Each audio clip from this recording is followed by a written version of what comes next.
Bugha lands at Brutal Bastion, and whilst here, he hears two players fighting, so knowing they're weak and vulnerable, he kinetic blades over to third party. One thing that's very clear is that Bugha has a great understanding of the POI, as he repeatedly knows all these little windows he can peek through to get damage off, and knowing this is a bad left-hand peek, he moves around to the other window to hit an 83 damage shot before following up and missing every single SMG bullet. He again continues to chase the player through Brutal Bastion, and no surprise, knows where all of these windows and angles are. Bugha sprints, slides, jumps, and turns in the air to face backwards, and whilst in the air places a cone for him to land on, giving him the fastest visibility through yet again more of these little windows. Since the player ran away, he continues again to chase him through this POI, and after seeing the opponents boxed up in two metal boxes, he originally swings his pickaxe at the cone, but realizes the better angle is to take the wall, so he saves time by, as he's falling, swinging his pickaxe at the wall, allowing him to replace this in two swings. Unfortunately, the opponent wasn't in here though. There's a bit of server lag here, but he blocks one of the two exits that this player can get out of, and then starts to aggress the other one. Whilst doing so, he sees the player try to escape out the top of his floor, so he edits the cone to try and take a shot, but is walled off. He then pre-fires this wall, which weakens the wall in front of him, and whilst holding down that left click, he can place a cone in front of him and then swing again. But realizing he didn't get this wall, he edits the cone and then places a wall to make sure he doesn't get boxed up. Seeing that the opponent clearly wants to take a shot through this window,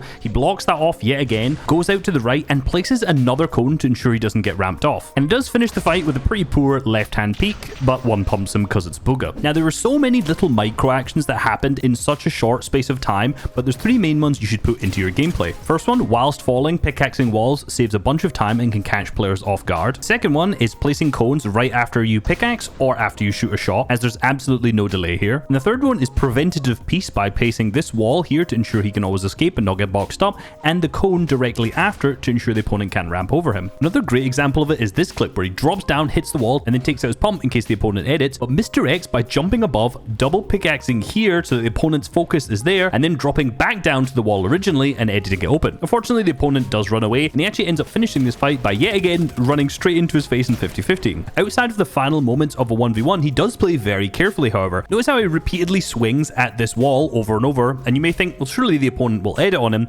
but he does not, because he's the layer below this. Now, once he hits his floor once, he pulls out his shotgun in preparation for this opponent to edit on his face, and does the same thing yet again. He then moves over to pickaxe the wall, however, he sees the opponent edit through and hits a nice pump shot on him, blocks him off, but also places a really nice wall in front of him in case the opponent had grabbed one on the other tile. Since he's low on mats, he yet again jumps straight into the box, but this time he did a phase where you can push yourself up into this corner, spray straight down, and you'll always phase through the floor. Now, the opponent actually made the right play by editing the cone to go under it himself, but while spraying through the floor, Bugha also broke this and then placed his own cone on top of the player, trapping him inside. Most players should just edit this in 50-50, but he actually runs over the top of the player, making him more difficult to track, and then finishes off the elim without trading. Now, I guess you're thinking, surely this goes wrong at some point. He keeps running in people's boxes, and yes, it does go wrong very repeatedly actually, and his match history reflects this. Now, I want to add, this is just something he does in lower level solo cash games. This isn't really something he does when it comes to high level finals, set lobbies, FNCS, all of these types of games. I just know Bugha doesn't necessarily care that much about opens of the solo cash cups. And one thing I learned by watching some of his gameplay is that he is quite an emotional player. In this clip, he tries to W key this player, but realizes it's not worth it, and he's probably better off just rotating and trying to play the game. But whilst doing so, the opponent shoots him out of the sky, and Bugha turns completely around and holds this player, spraying him out of the sky. This player has just boxed up, he's had barely any time, and since Bugha notices that there's a cone missing, he can actually slide this by placing his crosshair just below the floor, and it'll place inside the box, allowing him then to take the wall and hit a massive one pump. So this guy definitely chose the wrong person to spray out of this guy. And here's something that a lot of 1v1 players have learned, is that this player was high up and he wanted to chop him out, but didn't want to get traded back in return. So Bugha placed a bunch of cones up above him, meaning he can't be seen by the player up above, but also this player can't connect to anything to build, meaning he's more guaranteed to fall down. And he kind of just drones about, but easy elim either way. But of course, not every opponent you're going to come across is an easy elimination, and this player is clearly capable. So Bugha opens this fight with around 120 damage from his assault rifle, and on approach of this player's 2x1, he notices he's missing the middle wall. So upon breaking it with his pickaxe, he manages to grab this build piece, but not the one in front of him. Now, the player inside the box makes a great maneuver here, which is to shoot the wall, which weakens it, which allows him to break it with one single pickaxe swing. Although I'm not entirely sure the shot was intentional. Rather than replacing this wall, as you don't need to replace every single build, he just leaves it open. And yet again, he goes for a single pickaxe swing and then pulls out his shotgun. This time, the opponent actually tries to make a really good right-hand edit, but because he's left this space open and already has his shotgun out, Bugha can do more damage and then just place a wall quickly in front of him. You know that there's a weak wall and a weak player, so Bugha's going to ramp phase straight into his box, but unfortunately, he only hits the minimum. Now, he's in a bit of a precarious situation because none of these builds are his, and the opponent is holding a really nice right hand peak. So what he does is he replaces the wall,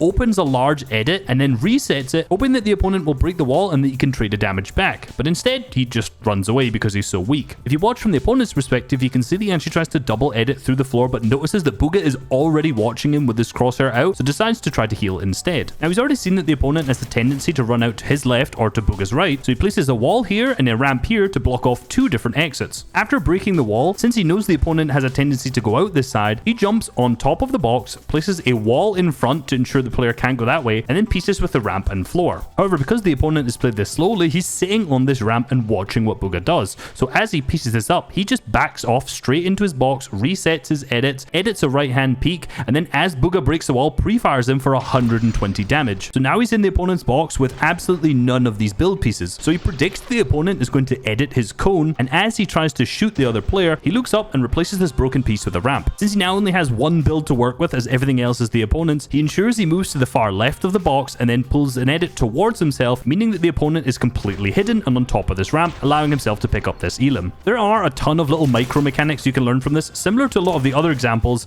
but yet again, it's always risky when you're going to run straight in someone else's box. But these are all examples of Bugha being an aggressive player. What about when he has to be put on the defense? Well, in this situation, you notice he actually goes for that double pickaxe, something he very rarely does, and is punished for it. Most players would be very passive. Bugha immediately tries to take the first edit he can to take a shot back off, as this would give him time to heal. And when this fails, he creates a 2x1 to give himself enough space to box fight from. Now, many players would potentially hold this wall, but what Bugha does instead is he actually allows the other player to break through and get into the box. And that's because he uses the tile closest to him to create a peanut butter edit. Once that player's in the box, he hits him for a shot, places a wall behind him, and then resets it, looks down to hold the wall between the two of them, meaning this opponent is completely trapped in all of his builds. Since Bugha shot first, he can open this edit as wide as he wants, since he's always going to shoot first, but the opponent blocks it with a cone edit. He manages to sneak another cone straight back in the box, meaning the opponent has nothing to work with. But yet again, 50-50s to finish the fight. And as I mentioned, this is mainly because he doesn't really respect a lot of these players in the lower level solo cash cup lobbies. Now in round 2, which is finals, he treated his opponents with a lot more respect. Now as you can tell, his gameplay was a little bit different since he only got 3 eliminations in each game, but you can notice how he's not jumping straight into the box every single time. He's keeping his distance and always ensuring that he has an edit between himself and the opponent in case something goes completely wrong. This mentality may benefit you when it comes to playing lower level lobbies. A lot of players can W key arena no problem, but get absolutely floored when it comes to tournaments purely because they're just not confident enough. But I still don't recommend you just run in people's boxes. That's not a good idea. The two biggest takeaways from this video: don't double pickaxe swing, and please don't jump in everyone's boxes because you are not Bugha. And even if you were, he dies a bunch of times doing it as well. If you want more solo cash cup analysis, click this video right here to see why it's so hard to beat Mr. Savage.